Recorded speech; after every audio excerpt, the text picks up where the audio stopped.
Welcome everyone to Dead Talk Live. I'm your host Viz from Walking Dead Now. Want to welcome all of our viewers who are joining me tonight.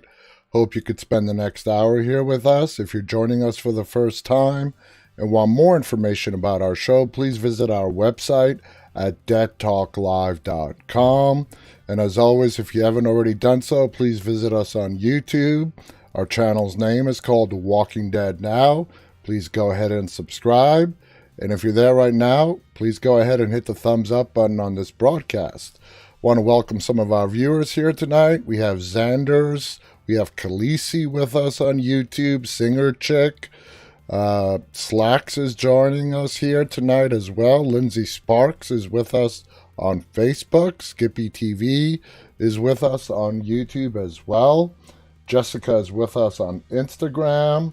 La Familia is with us on Instagram. TKA is giving us smiley love faces.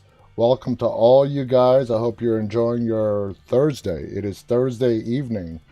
The week is going by fast. I hope everyone's enjoying their Thursday evening.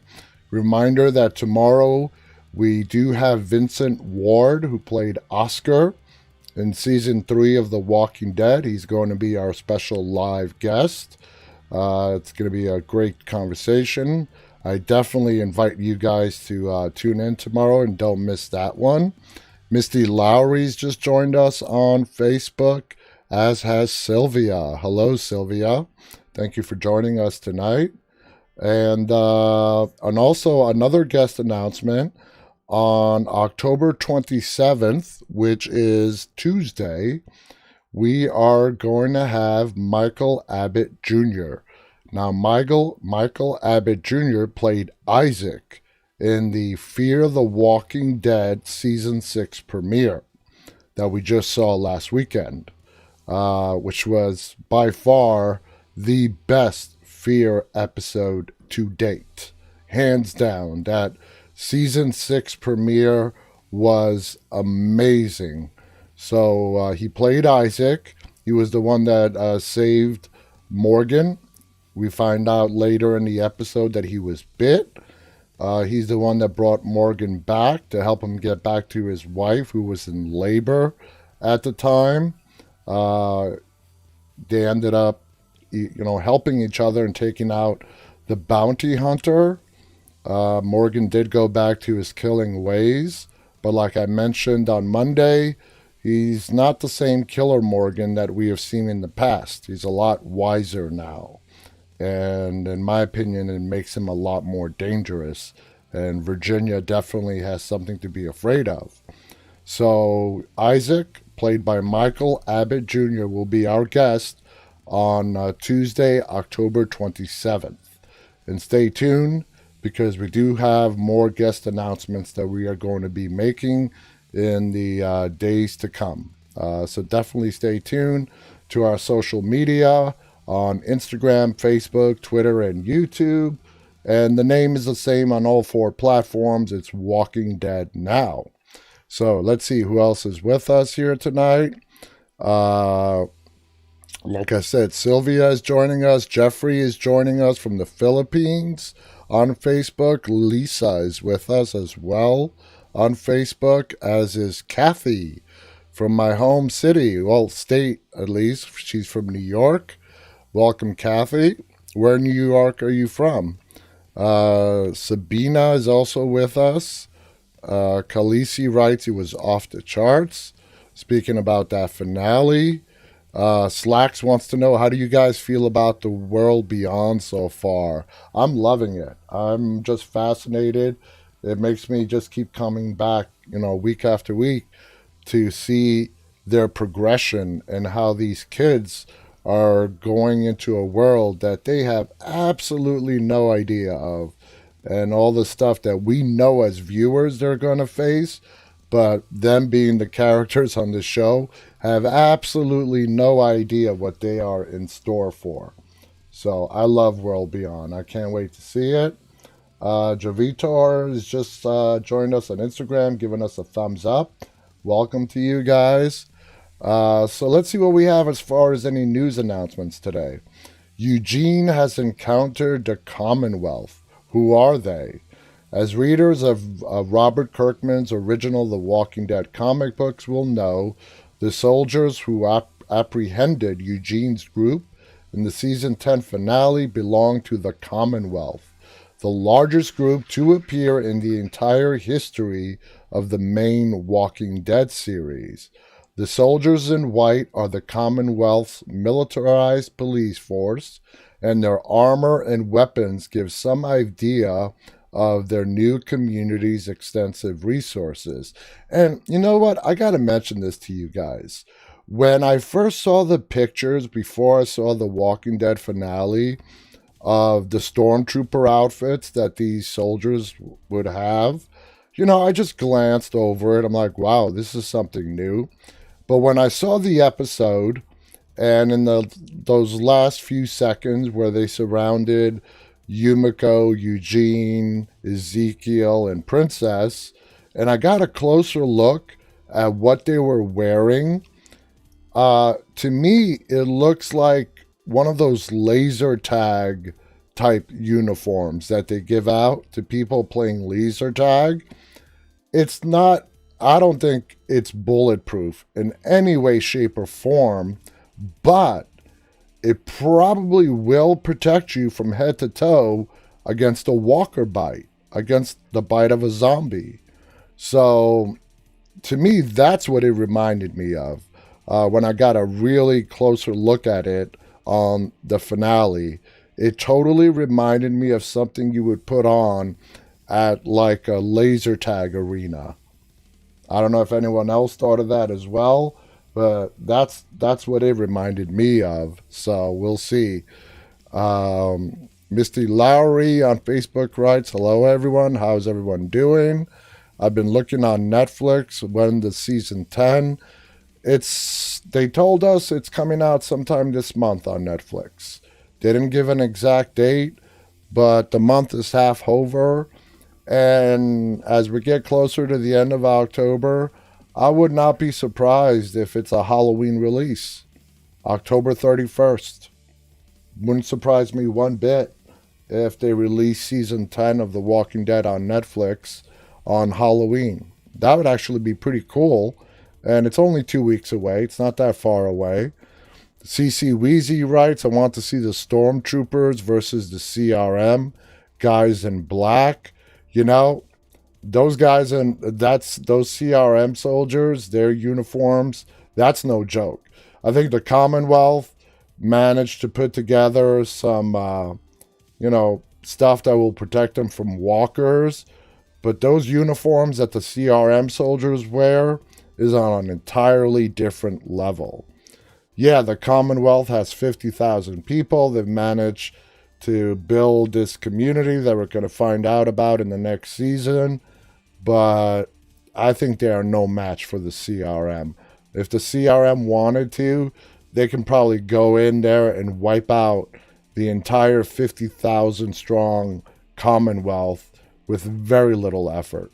Very little effort, Xanders on YouTube writes, that's exactly what they look like in regards to the laser suits. They do. That's what they look like to me. Laser suit outfits.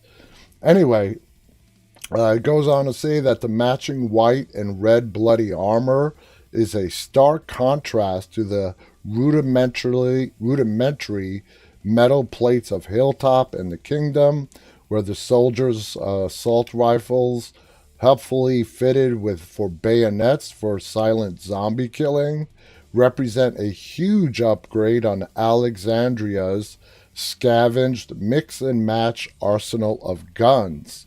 The Commonwealth's ability to install floodlights using a portable power source also reveals the extent of their technology and how much further towards civilization they've developed compared to Alexandria.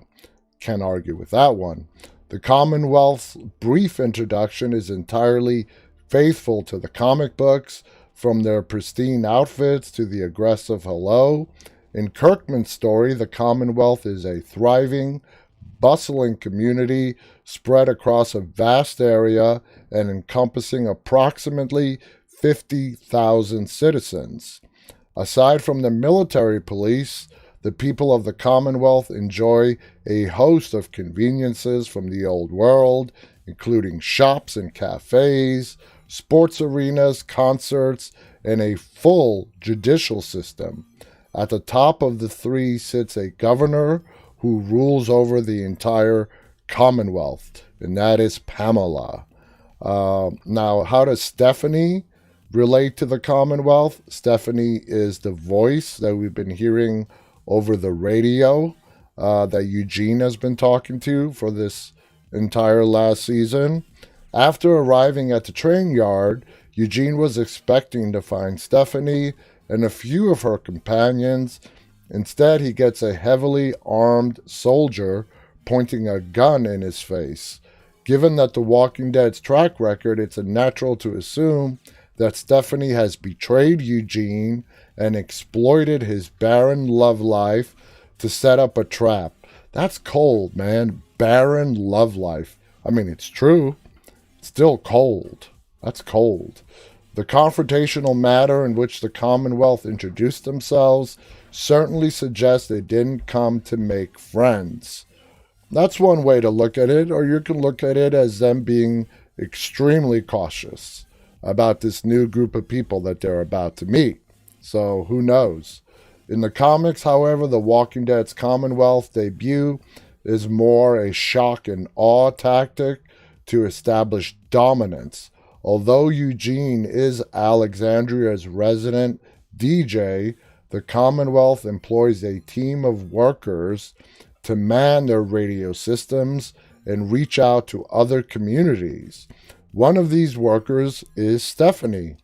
During their remote conversations, Eugene interpreted Stephanie's reticence as an abundance of caution, not wanting to divulge too much in case she was talking to someone untrustworthy. This assumption was some way off, as Stephanie's reluctance is due to her breach of Commonwealth protocol. After making contact with another community, Stephanie was supposed to report to her superiors, not start flirting with the man on the other end of the line. Naturally, the Commonwealth are less than pleased to discover one of their radio grunts has set up a meeting with an unknown community. So that's interesting. Is Stephanie going to face any backlash? The Walking Dead's Season 10's faithful Commonwealth intro suggests Stephanie's backstory will remain the same. The soldiers approach Eugene with such gusto because this meeting hasn't gone through their official channels, and the quartet from Alexandria need to be thoroughly checked and vetted before their relationship with the Commonwealth goes any further. Stephanie has had no say in the attack and likely isn't even present in the train yard. So, a lot of good assumptions there. Don't know how much of them are going to come true or not. We have to wait and find out about that one. Saz writes concerts. Oh, Beta would have loved that. Oh, yeah, could have put good old country singer Beta front and center stage at the Commonwealth. If only Alpha and her crew made it that far out to West Virginia. You never know. There could have been some hope left for Beta after all. Slacks writes very cold in regards to the comment about Eugene's very barren love life. Also goes on to say, I wonder how the Commonwealth will meet Alexandria and if both groups will have conflict or not. Now I've addressed this before. They're 50,000. Some will get along great. Others will not. It's not going to be an all or nothing type of thing. What happens in the Commonwealth in the comic books is a civil war. Not because of Alexandria per se, but because the people are living under a classification system. And they don't like the unfairness to that, and basically leads to a civil war.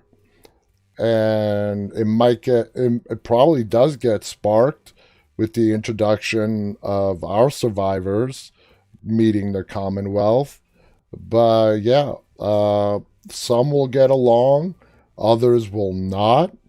And we just have to see how that plays out as well. Um, Janine on YouTube, I'm sorry, on Facebook writes, it will always have conflict. Self-government sucks. Yeah, there will always be conflict. Whereas there's going to be multiple people, there's going to be conflict. And that's true here today in the non-apocalyptic world. And it's also true in the post-apocalyptic world as well. So, next thing on the list here, the Commonwealth isn't the civic republic, but it's Maggie's community, question mark. In The Walking Dead, the Commonwealth are the only group of their kind. We basically just reread that in the prior article. Going on to say, via Fear the Walking Dead and The Walking Dead World Beyond, this group has been revealed as the Civic Republic Alliance, a three massive communities working to find a cure in absolute secrecy. The Republic's influence is underpinned by their military arm, the CRM, who wear black body armor and wield assault rifles fitted with retractable bayonets. For viewers unfamiliar with the comics, it's easy to mistake the Civic Republic and the Commonwealth as the same group, especially since the latter were once thought to be behind the helicopters. But it's not. The Commonwealth and the CRM are two completely different entities, and I personally have doubts, big serious doubts, in the upcoming 2-year season 11 that we're going to get, that I don't think the two even cross paths. That's my prediction. I don't think the Commonwealth will ever get a whiff of the CRM, and I don't think the CRM will ever get a whiff of the Commonwealth. That's just my opinion. Welcome to Steven Garza on YouTube. Janine writes, Maggie does have a medical background too. I don't know pre-apocalypse if she does have a medical background. I mean, going through the apocalypse, everyone has learned some pretty vital first aid techniques, but I don't think she was just a farmer's daughter, as far as I remember. I could be wrong in not remembering it correctly. But anyway, however, it's possible that the Commonwealth was where Maggie stayed throughout The Walking Dead seasons 9 and 10, with Georgie taking the place of Pamela as the community's governor. The masked warrior helping Maggie fight the Whisperers could potentially be Mercer. That was knocked down by Angela Kang. It's not Mercer. And that was in the article I read yesterday.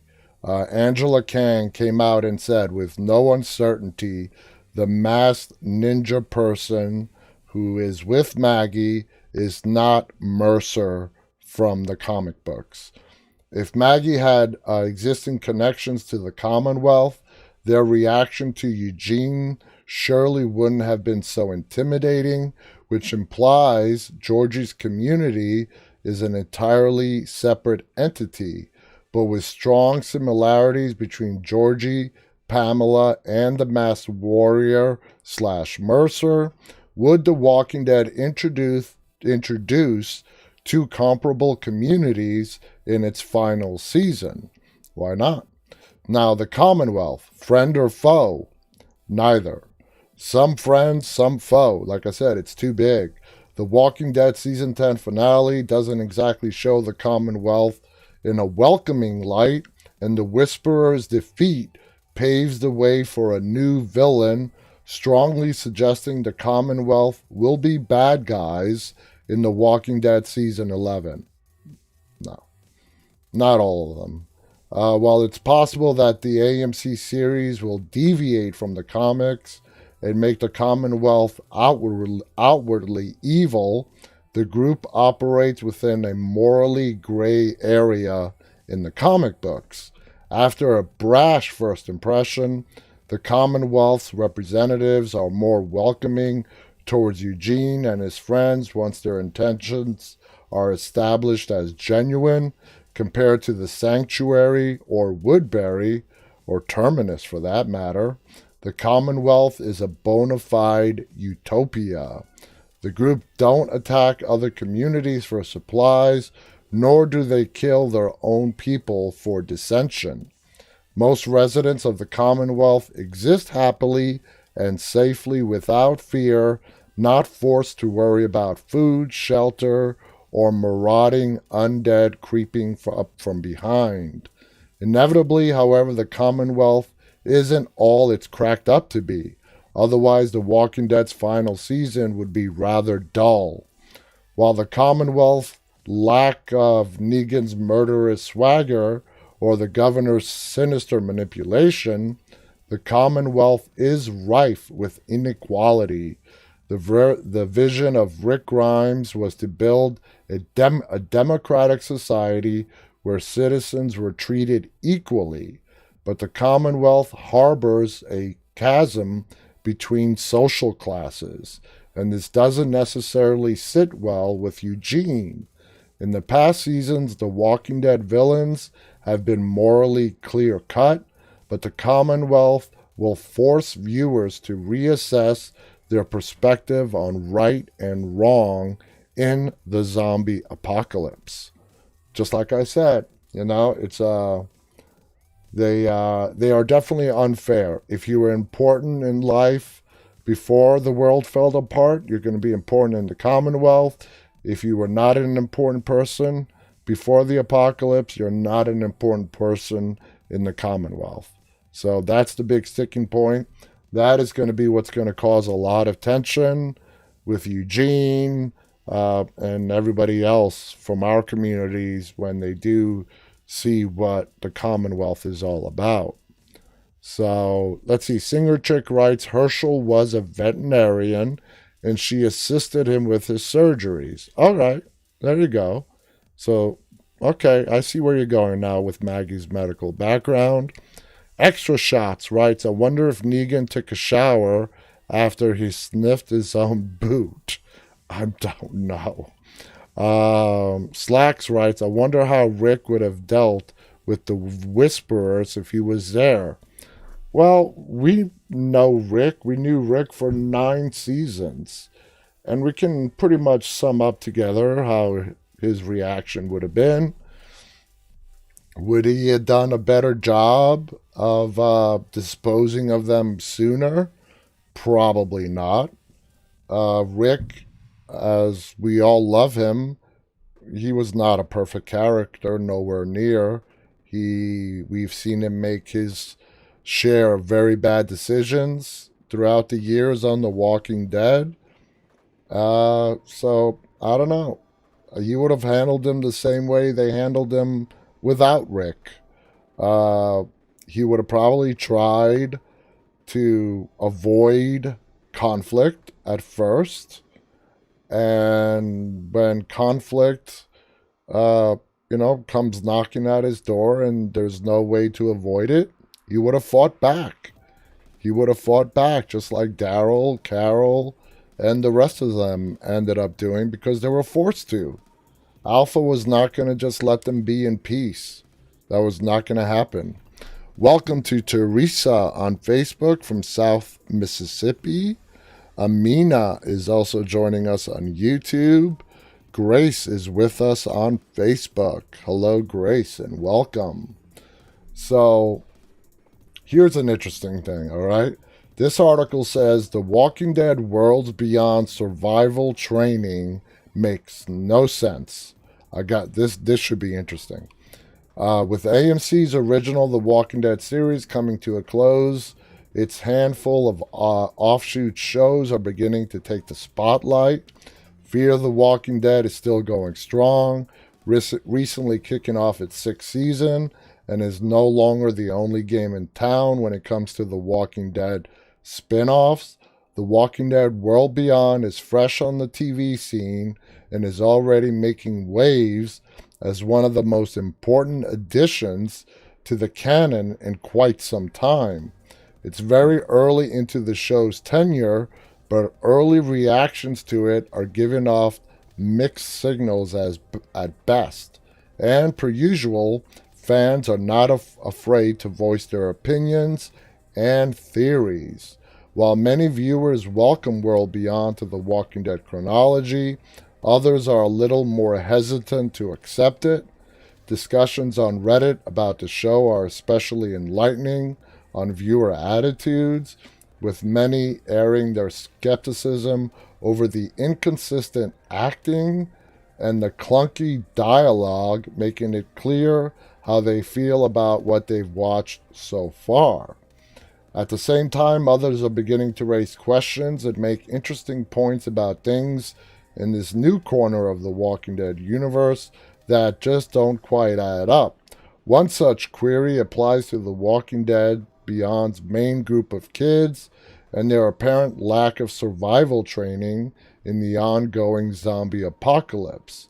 One would imagine that growing up in a time in which the undead masses roam free, you'd pick up some survival skills along the way.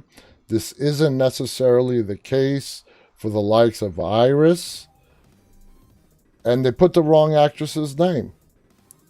They listed Alexa Mansour as Iris. So you can tell this article, to use a British term, is rubbish. Rubbish. How the hell do you say Alexa Mansour plays Iris? Aaliyah Royale plays Iris. So we're not even going to read the rest of this. Hell no. I was like I stated to you guys before, I like to voice various different opinions on what people are writing about on the internet. But when you get a huge, mistake like that, then it's not even worthy for me to continue reading, because obviously these people don't have a freaking clue what they're talking about. They can't even get character to actress's name correct. So, yeah, to hell with that. Amazing Edits on Instagram writes, Viz, I found an article which said that Negan could be going to Fear after season 11. After the live, I try to find it for the next live stream. Wow. I mean, Negan going to Fear the Walking Dead after the original Walking Dead ends. I don't know. It could happen. I don't see why not. Should be interesting if it does. Singer Chick on YouTube writes, been binging early seasons. Gosh, those were just so great. They were all so new. They were just in constant danger because there were so many walkers out there. Extra Shots writes, do you think Negan... Extra Shots is obsessed with Negan and his showers. I don't know if the dude has dandruff. And I don't think he really cares. In the post-apocalyptic world, having a few white flakes in your hair, I don't think it's that big of a deal. If it happens to me, that's something I don't have to worry about. That's all I could say. Dandruff is not something I need to worry about. Lindsay Sparks says, I'm liking The World Beyond. It's a bit slow, but I'm enjoying it very much. I like it too, and I think it's starting off slow. I don't really even think it's slow. It's the character building, as we've seen done throughout the entire Walking Dead history. And I really believe that it's going to start really firing on all cylinders. When we had Iris, played by Aaliyah Royale, as a guest on our show, she went on to say that episode 4 was like one of her favorite to film, which is the episode that's coming up after this Sunday's episode. So it's going to start kicking up. The action is going to start getting a lot more intense. There's going to be a lot more plot twists. And they're just slowly getting us there. They're getting us to the point of knowing the characters first before they really start to face some tough times out there on the road. So, like I said, every episode makes me, leaves me wanting to see the next one. Stenningal on Instagram says, I'm doing the same, binge watching The Walking Dead. I'm up to season 4, episode 3 or 4. Oh, you're coming up close to episode 8, which is when the governor brings down the prison because Rick let him go. And that's what Carl blames him for. When Rick's unconscious after the prison falls, and Carl is talking to his dad while he's laying on the couch, he blames him. You knew he was out there, he goes to him, and you let him go. You wanted to be a farmer. And, Carl was definitely airing his grievances out with his unconscious dad. CC Wheezy on YouTube writes, that's kind of like people still asking what happened to Rick. Is he coming back? Don't get me started on that. Emir on YouTube writes, I saw a theory that Iris draw on the phone Michonne and Judith and write Rick because style of drawing in her dreams and on the... No. Man, that is... I see where you're going with that. You're talking about the white outlines that we saw in the beginning sequence of Iris's dream and them matching the drawing that Michonne saw of herself on that phone from Rick, supposedly. And somebody is connecting two dots right there that are not even in the same universe. So I see where you're going with that, but no, I don't see that at all. Let's see what else is going on. Bree is with us on Facebook. Hello, Bree. Slacks writes, just gonna ignore extra shots. I believe him where he says he read that. That does not surprise me. But like I said, it's just fans out there who are trying to connect dots. They're trying to see connections where there are no connections. So I definitely do not see that happening. Anyway, moving on. Lenny James says The Walking Dead ending announcement took him by surprise. Lenny James has admitted that news of The Walking Dead ending took him by surprise when the announcement was made last month. The long-running zombie drama will draw to a close in 2022 following an extended 24-episode 11th season. Though spin-off Fear, on which Lenny James now stars as Morgan Jones, will continue with 2 new spin-off series also in the works. The announcement took me by surprise. I can't say otherwise, James told RadioTimes.com, but that moment was always going to happen at some point. It just had to. There's only so far it can go. Though the news might be disappointing for fans, James suggested that having a long run out with the extended final season will allow The Walking Dead, a show which he says has earned its place in television history, to say goodbye in the way that the creative team would want to. On one level, it's a hell of a gift, but it's also what the show deserves, he insisted. I mean, it's been worldwide monumental behemoth and has redefined television in its wake. And I think that having a long lead out is just fair testament to what the show is and what the show will always be.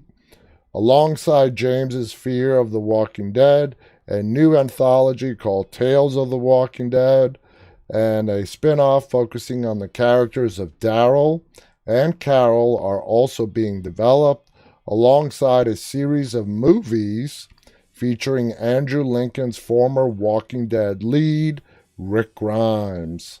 Lincoln and James both appeared in the very first episode of The Walking Dead back in 2010, and while they haven't shared the screen since James left the original show in 2018, with Lincoln exiting later that same year, James is keen to be reunited with his old co-star.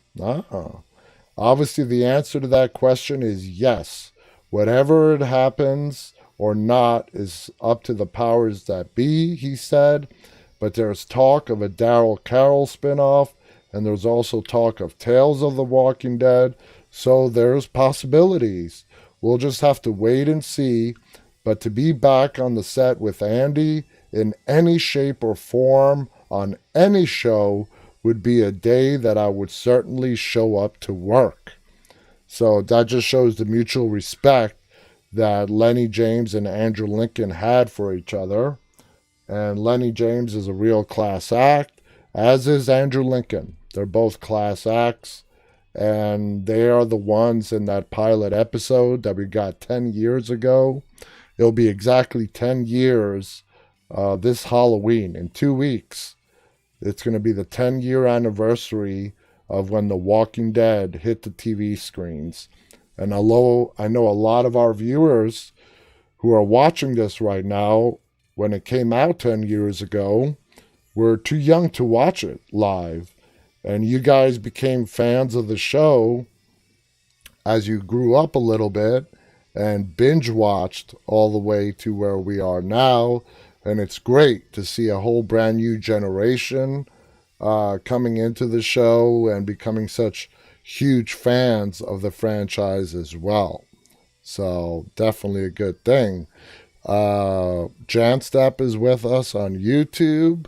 Welcome back, Janstep. Busy Bee says the walker with the bees is coming out of the walker with the that had the beehive inside of them. That was creepy as hell. It was a great scene, done beautifully, shot beautifully, but that was awesome. Khaleesi writes, I love the walker.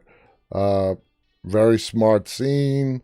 Pokely is also with us on YouTube. Hello. So let's get started with our topic for tonight, okay?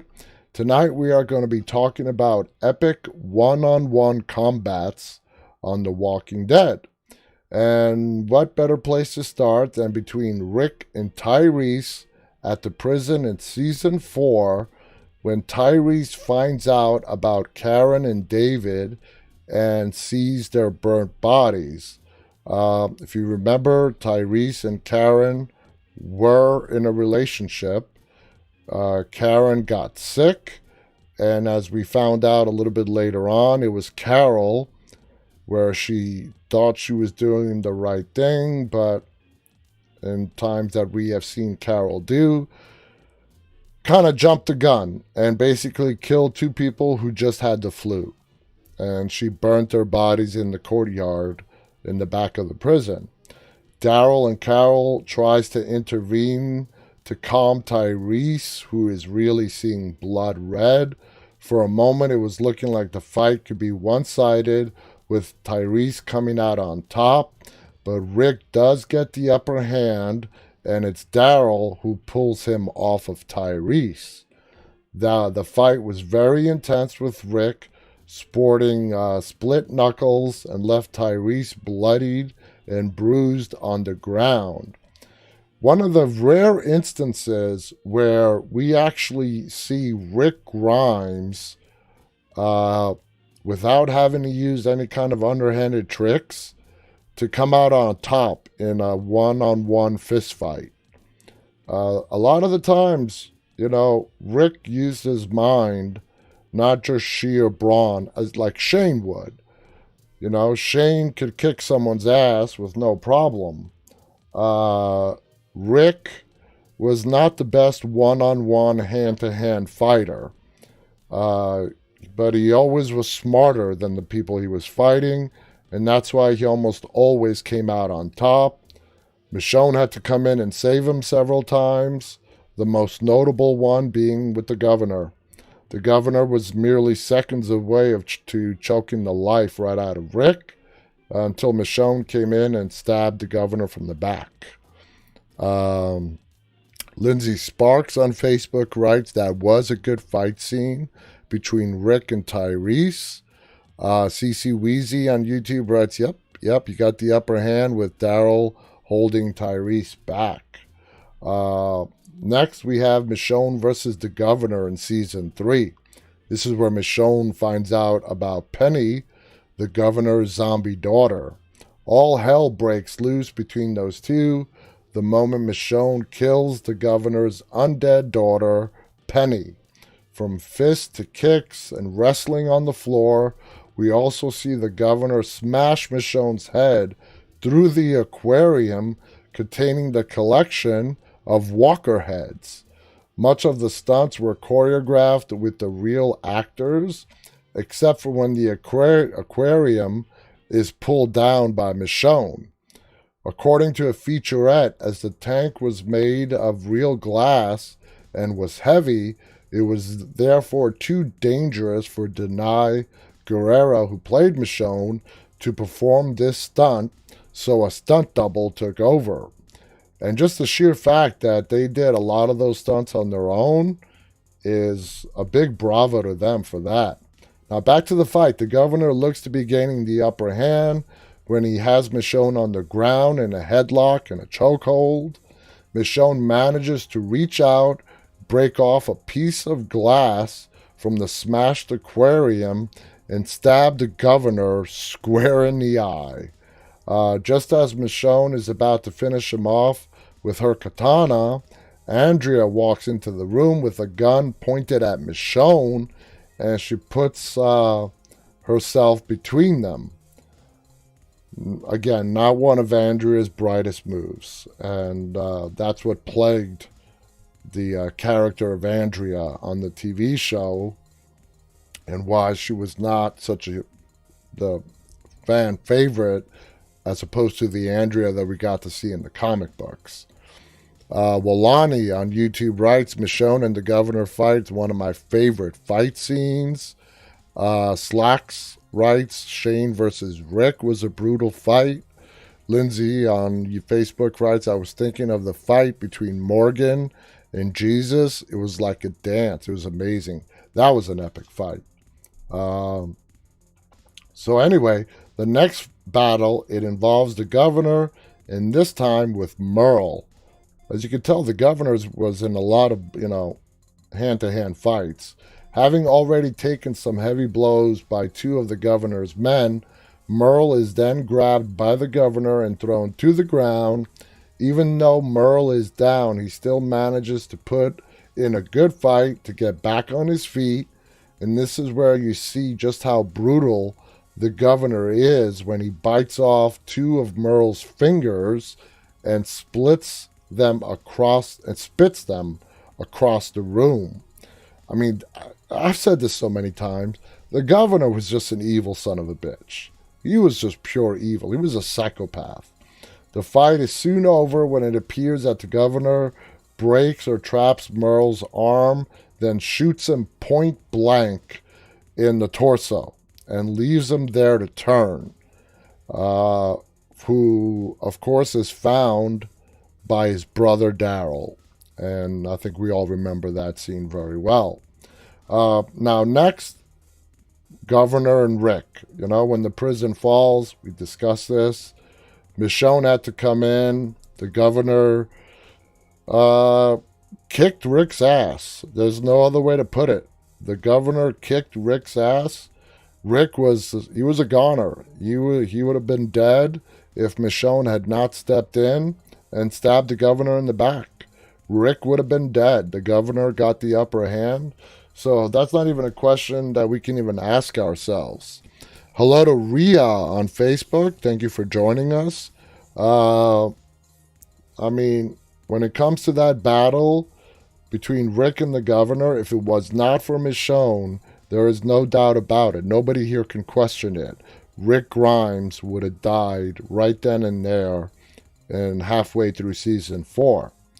So anyway, moving on from that, looking back at season 5, there is another epic one-on-one fight scene between Daryl and the cop from the hospital in Atlanta where Beth was being held. This takes place during the rescue mission for Beth, and the group are walking through the parking lot areas of Grady Memorial Hospital. Daryl is attacked by one of Dawn's officers, and during the struggle, he puts his finger right through the guy's eye sockets. No, sorry. He puts his fingers through the walker's eye sockets that had been melted by the napalm onto the asphalt and pulls the head right off the walker. That was a badass scene pulled off by Daryl, played by Norman Reedus. This is a quote by Norman, who liked this scene and describes what Daryl does with the walker's head. I also like putting my hand up inside the walker's eyeballs and using him like a bowling ball and smashing that cop right across the face. Now, moving on, let's get to the Rick fight with Pete, Jesse's abusive husband in Alexandria. In this case, it was looking like a brawl from the Wild West when both men begin the fight inside of Jesse's house, spilling outside when they both smash through that bay window. Everyone in the community hurries over to see what's going on.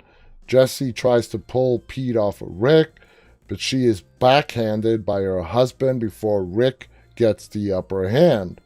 Then Carl tries to pull his father off of Pete when it was looking like he might take things a little too far, but Rick pushes Carl away from him.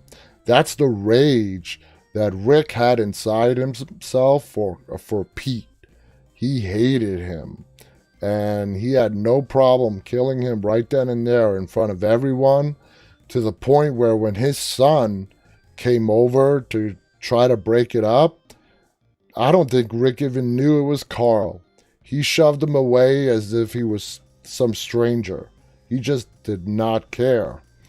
Then Carl tries, and then Deanna's voice, we hear Deanna's voice telling everybody to stop. Finally, it was Michonne that had to come in. Rick started to go on a tirade to the people of Alexandria, and that's when Michonne came in and knocked Rick over the back of the head with the butt of a gun, knocking him unconscious. And we've talked about this scene before as well.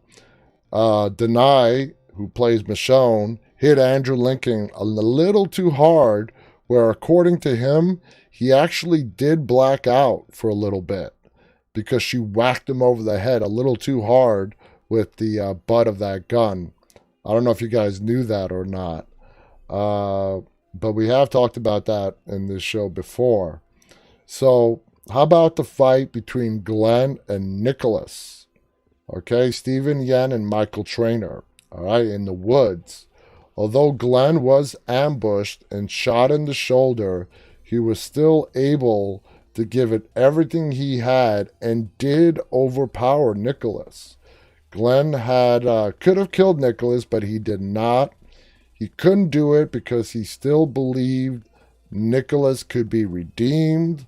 You can either see it that way, where he saw that Nicholas could still be redeemed, or that Glenn was not a cold-blooded killer at that time. But that theory of Glenn not being a cold-blooded killer was completely smashed away when he went along with Rick's plan to kill the saviors in their sleep. It surprised me personally, watching Glenn do that, really not raising any kind of objection whatsoever. It sort of goes contrary to what we have, learned from Glenn up until that 6th season when that happened. But yeah, Glenn did it. And he seemed, he had maybe a little problem with it, but he was the one that had to talk Heath through putting a knife through a living person's head while they slept. So, take it for what you want, but, Glenn definitely had it in him. He did murder people. So anyway, going back to Nicholas, when they return to Alexandria, he doesn't tell anyone what happened which Nicholas does respect and appreciate. He didn't tell anybody that Nicholas tried to kill him. The fight that broke out, that gained Nicholas's respect, and he tried to live up to Glenn's expectations, and we all know how that turned out. The fight was vicious enough that both men came out of it pretty damn banged up. Next, we have Carol and Morgan. That was a great fight, all right? It was over Owen, the wolf, who Morgan wanted to keep alive in Alexandria. Carol was not having any part of that. She wanted him dead. They had come in and viciously murdered a lot of the citizens of Alexandria.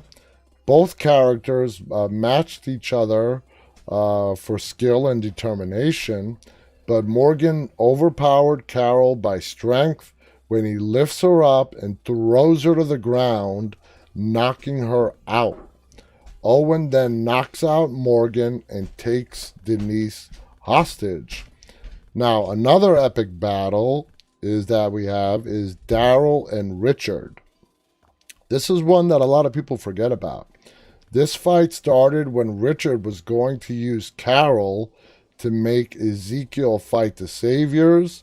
His plan would have resulted most likely in Carol getting killed.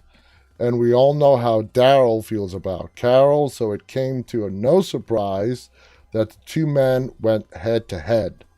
Richard and Daryl are evenly matched to the point where they both get to their feet, aim their weapons at each other. They aim their weapons at each other at exactly the same time. The fight ends on mutual grounds, but Daryl does warn Richard that if anything ever happens to Carol, including getting struck by lightning, then Richard was going to be the one that has to answer for it. There is another hand-to-hand combat worth mentioning simply because of how gruesome it was, and this was in Season 8 when Morgan finds himself overpowered by his savior straddling him on the ground. Morgan sees the savior already has a wound to his abdomen, so he sticks his fingers into the wound and pulls out the guy's intestines. Disembowels him with his own hands. I'm never going to forget that scene. Kick ass in the gore factor. If you don't like that kind of stuff, you probably looked away. But Morgan, stuck his finger into the guy's belly and ripped out his intestines with his bare hands. I mean, it was, I don't know what other words to use to describe it.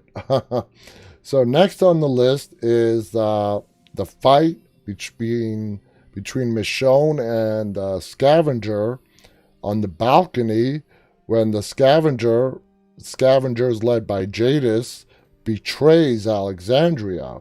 Her name was Farron, and this happened in the season 7 finale. This is when the Scavengers decide on to take a better deal from Negan, betray Alexandria. The fight between Michonne and Farron is brutal, and it was looking like Michonne was not going to make it out of it alive. With her last remaining strength, Michonne was able to push Farron over the balcony and to her death. Even though we don't get to find that out, because when she does fall, the camera at that point is on Rick and Carl hearing someone fall off the balcony. And of course, they assume that it could very well be Michonne that just died. This just goes to show that Michonne doesn't need a katana to win, although she is very badly hurt, and she does take a lot of time to recover. So Michonne is a badass with the katana. She can hold her own in a fist fight. The girl just can't shoot. Just keep her away from a gun, because she can't shoot her way out of a wet paper bag. But other than that, Michonne's got some mad fighting skills. Next, we have the final battle between Rick and Negan. With Negan gaining the upper hand, Rick uses both his weaknesses to stall for time, which of course is mentioning Carl. He then slashes Negan's throat, which ends their combat. And if you hear Negan tell the story to Michonne, when him and Michonne are talking, when Negan's behind bars, and Michonne is asking Negan what has he spoke about with Judith, and he tells her that he talks to her straight. He shoots the shit straight with her, and even told her about how her dad ninja sliced his jugular, his throat, in a fight. So let's go on to Maggie and Gregory. Yeah, like I said, there's no shortage of pretty good one-on-one fights on The Walking Dead.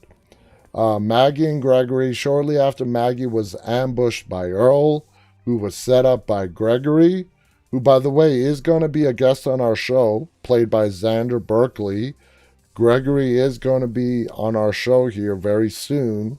As soon as we get a date confirmed, we'll be announcing that as well.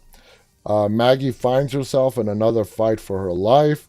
Gregory pulls out a knife, but Maggie manages to twist the knife free from Gregory and holds it against his throat. Now, Daryl and Beta. And I saw some of you guys mentioning that fight between Daryl and Beta.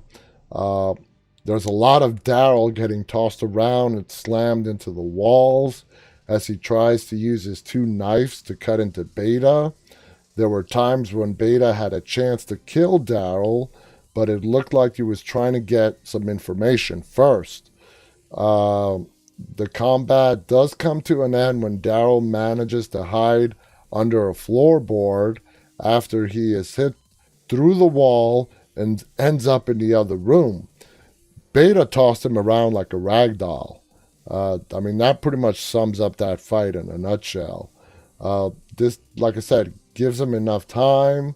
When Beta walks past him, looking down the elevator shaft, Daryl runs up, sneaks up behind him, and kicks him over into the empty elevator shaft, thinking, rightly so, that he should have thought so, that Beta was dead. Until he runs into him again in the woods, and that look on Daryl's face, that he sees that Beta is still alive. He's like, damn, you're still alive. But that was an epic fight between Daryl and Beta on The Walking Dead. And Daryl had to use his smarts because straight up, hand to hand with Beta, there are not a lot of people in this world who are going to win that fight. The guy is big. He's huge. Walani on YouTube writes, love Maggie punching Gregory. Walani's a big Maggie fan. Good to see you too, Walani. Stone Walker writes, I missed all the old gang, including Merle. Let's see what some of the people on Instagram are saying before we got to go. Janie Joe is with us. It's good to see you back, Janie Joe. Dominic says it's pretty sad that Rick is gone, but I was excited to hear that he might be in the world beyond. He's not. Rick Grimes is not going to be in the world beyond. Sorry to shadow that for you, but that's not going to happen. So, sorry to be the bearer of bad news. But we're going to see Rick Grimes again in the movies. So, there's going to be plenty of that. So anyway, guys, we are out of time for tonight. Thank you so much for joining me for this past hour. It's always my pleasure to come on here and talk to you guys about the show. Tune in tomorrow. We are joined by Vincent Ward, who played one of the prisoners in Season 3 of The Walking Dead, Oscar. It was him and Axel, played by Lew Temple, the two prisoners that really integrated themselves into Rick's group. And they were both killed by the governor's people, sadly so. Oscar died while trying to rescue Maggie and Glenn when they were kidnapped by Merle. So anyway, Vincent Ward is going to be on with us tomorrow to share his experiences of what it was like filming the entire 8 episodes, first half of season 3 of The Walking Dead. So you guys don't want to miss that tomorrow. Go to our website, deadtalklive.com, to get all the information, links, upcoming guests, featured recent episodes. Visit us on YouTube. Our channel's name is called Walking Dead Now. Please go ahead and subscribe if you haven't already done so. If you're there right now, please go ahead and hit the thumbs up button on this broadcast.